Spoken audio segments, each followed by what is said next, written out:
Hello everyone, my name is Negin Asadzadehzanjani. The topic of this presentation is administrative health data representation for mortality and high utilization prediction. This is a joint work with my PhD advisor, Dr. Janusz Wojtusiak. To begin with, there are many types of health data, including electronic health records, registries, clinical trials data, sensor and claims data, each of which has their own characteristics and application in health setting. The focus of this study is on the use of claims data. Claims data are essentially medical bills for provided medical services and include all required information for the healthcare providers to receive payments. Claims data are integrated longitudinal data and provide a comprehensive summary of provided services when integrated by one payer. Claims data have many applications. Many studies have focused on using claims data to create a set of machine learning-based models to predict healthcare outcomes, including mortality, readmissions, healthcare utilization, and so on. The focus of this study is on the preprocessing of claims data. Due to high dimensionality, noise, incompleteness, and errors in the data, the claims data would require a number of steps called like data preprocessing to transform them into an appropriate format for data analysis. In claims data, the information are stored in the form of code, text, and date, including demographic information, date of service, medications, costs and charges, as well as the administrative costs. Each of them would require a specific protocol or methods of representing and preprocessing. The focus of this study is on the preprocessing of administrative codes. Administrative codes refer to a number of medical coding systems that are used to report all the diagnoses, procedures, comorbidities, and injuries in patient medical history. They include ICD-9 codes, ICD-10 codes, CPT, and HCPCS code. The figure here shows a general framework of how claims data are preprocessed. In claims data, the information are stored in many data files, including inpatient files, outpatient files, and depending on the application, relevant information is extracted from the files. Then some inclusion and exclusion criteria is applied to construct a cohort, after which we need to define this prediction and observation window, in which the output and input attributes are constructed respectively. Then, depending on the type of information being extracted, some attribute construction, transformation, and selection methods, including normalization, discretization, or aggregation, are applied to construct these attributes.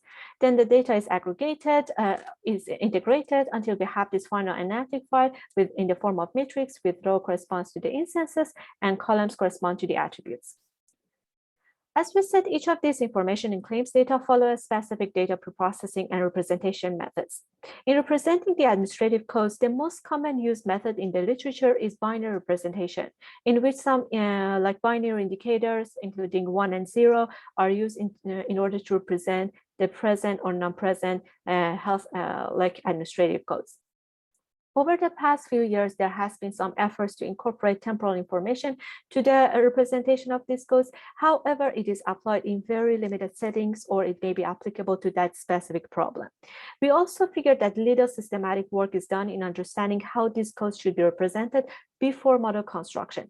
It is our understanding that the way that the data is represented is impacted by the classification problem, by the algorithm, the size of the observation window, the administrative codes, and so on. And this step, which is data representation, is as important as hyperparameter tuning in model construction. Therefore, it is important to investigate what factors could contribute to the representation of these methods. Therefore, the contribution of this study is twofold. First of all, we try to investigate different methods of administrative code representation, here specific to diagnosis, but it could be applied to procedure codes as well, before applying machine learning algorithms. And then we will compare two of these introduced representation methods beyond standard performance measurement, like accuracy, AUC, precision, and recall, onto classification problem. This is not a new slide, but just wanted to explain that all these input attributes, including these administrative codes, are created in this observation window, which is a specific time frame in which any kind of input attributes are created in predictive modeling. So let's review these methods of representing the code.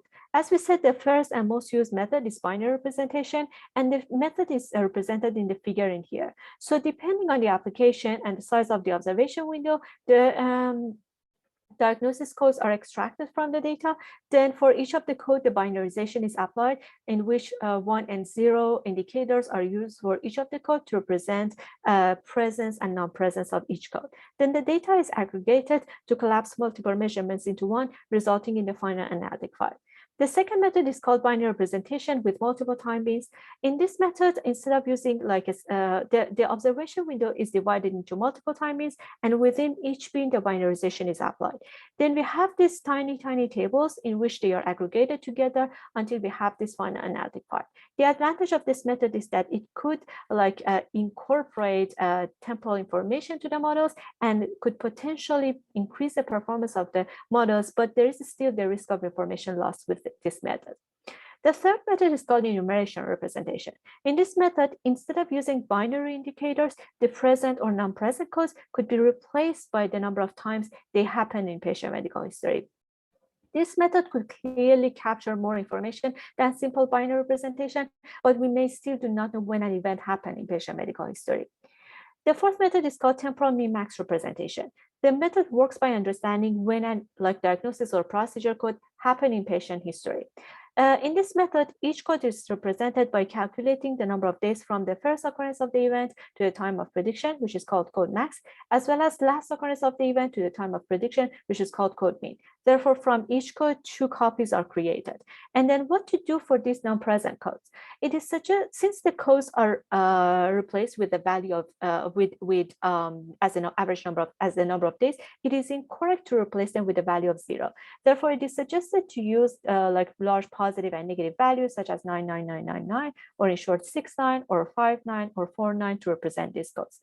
We in our group developed this method for the first time in predicting activity of daily livings, and we showed overall better performance compared to binary representation. The details of this method and how it works is given in the paper recently published.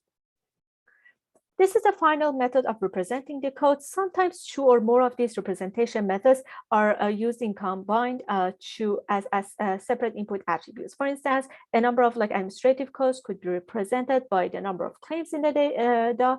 However, some other separate attributes could be represented by the time between hospitalization. There are also these global transformation methods, such as those based on kernel methods or principal component analysis method, in which all set of attributes are like transformed in the space, but it is this method is out of the scope of these papers because the focus is on individual attribute representation. Okay, so let's go back and see how the representation methods, compare in detail the 2 of these representation methods. The data set that we use is 5% sample of Medicare data set. Medicare is essentially a national health insurance program for people over 65 years old in the United States.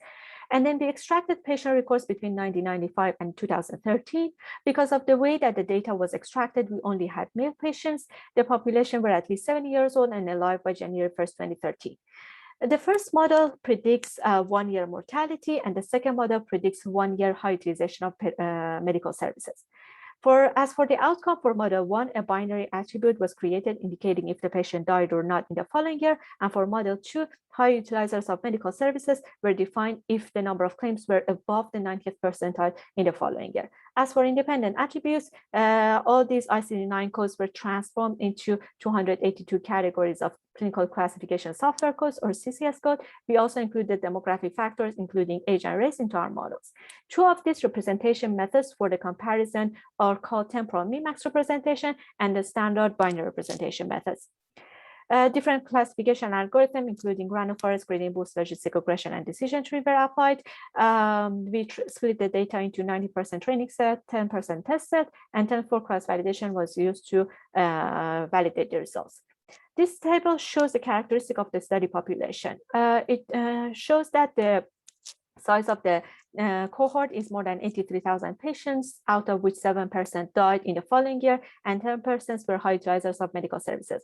The majority of patients were white and the average age was around 80 years old. We also calculated the average number of days from the occurrence of the event to the time of prediction, classified by the true labels of each model. And we observed that this average was lower among true positive labels, suggesting that for these specific patients, there's a lot going on more recently. We also calculated the average number of present health conditions in the whole cohort, and it was about 48. The first set of experiment tries to compare the performance of the models in terms of accuracy, AUC, precision, and recall across the 2 representation methods. We used Twitter t-test in order to compare the results. We observed better overall performance among temporal-based models, except for some criteria in logistic regression in which the results were not significant. We also achieved best performance using gradient boost in predicting mortality and using random forest and gradient boost in predicting high utilization. One thing that should be noted is that the recall was pretty low in these models, and this is because the data was pretty imbalanced.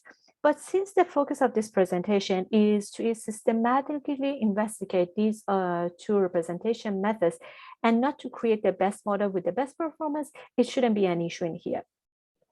The following experiments try to understand individual differences between the two data representation and see what factors could impact these representation methods. The first set of experiment was comparing the output probabilities.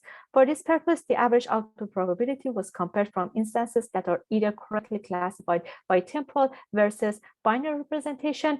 And we did it on all instances and then classified by the true labels of each model. So we on average observed higher output probabilities for temporal-based model. Similar pattern was also observed for true positive labels, but lower output probabilities were observed for temporal-based model on predicting true negative labels.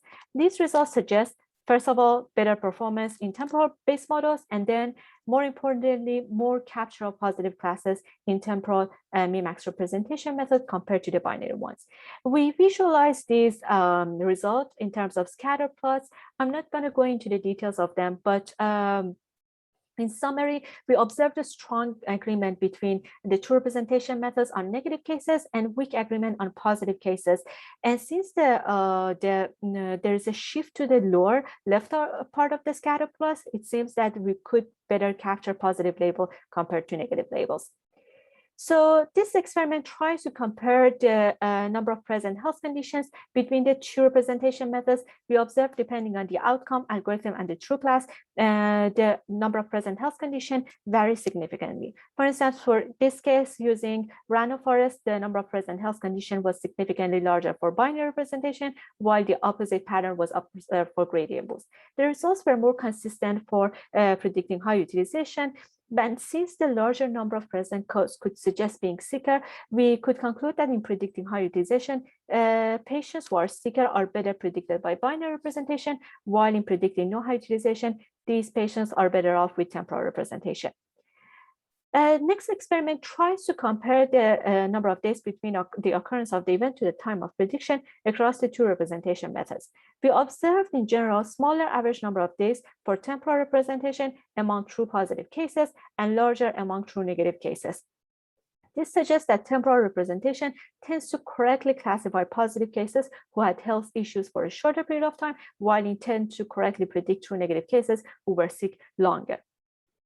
This set of experiments tried to understand if the changes in the size of the observation window would impact the true representation method. For this purpose, we created a set of models by changing the size of the observation window from 18 years and up to 1 year.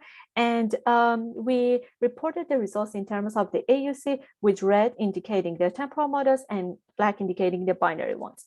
So we observed that the change in the observation window size is different across the two models, 4 algorithms, and the true representation method. The results suggest that one needs to carefully pick the optimal size of the observation window with respect to these factors to improve the quality of their models. Secondly, we observed that the temporal min-max representation outperforms binary representation in most observation window sizes. Looking into random forest only and in predicting mortality, we observed that using temporal-based model, by increasing the size of the observation window, the performance of the model increases, while it was more of constant in predicting high utilization of medical services. This suggests that the first occurrence of the event seems to be more important for model 1, while this for model 2, the mean column seems to be more important. In using binary representation, it seems that by shrinking down the size of the observation window, the performance of the model increases. So the last set of experiment tried to understand if the representation method is impacted by the type of the administrative code. Therefore, we mapped this CCS code to 30 categories of Elixhauser codes, and we created these models. So first of all, we observed that the quality of the Elixhauser codes-based model is lower than the CCS-based ones. And this happened because we lose a lot of information when mapping from large categories of attribute to the smaller ones. But an interesting observation was that the change in AUC is independent of the code for both representation methods, suggesting the potential generalizability of the finding to other groupers or other administrative codes. As for the conclusion, the problem of representing data has significant impact on the quality of the models. Optimal way of representing data is problem dependent. It is impacted by observation window size, algorithm, and the predicted outcome. Therefore, there is a need for optimization of these parameters. I have been working on this issue for quite some time as for my PhD thesis, and the results presented here are only a part of the results in understanding the representation of these administrative codes. The final goal is to investigate more details of this representation and designing a systematic framework of representing administrative codes in health data. And thank you.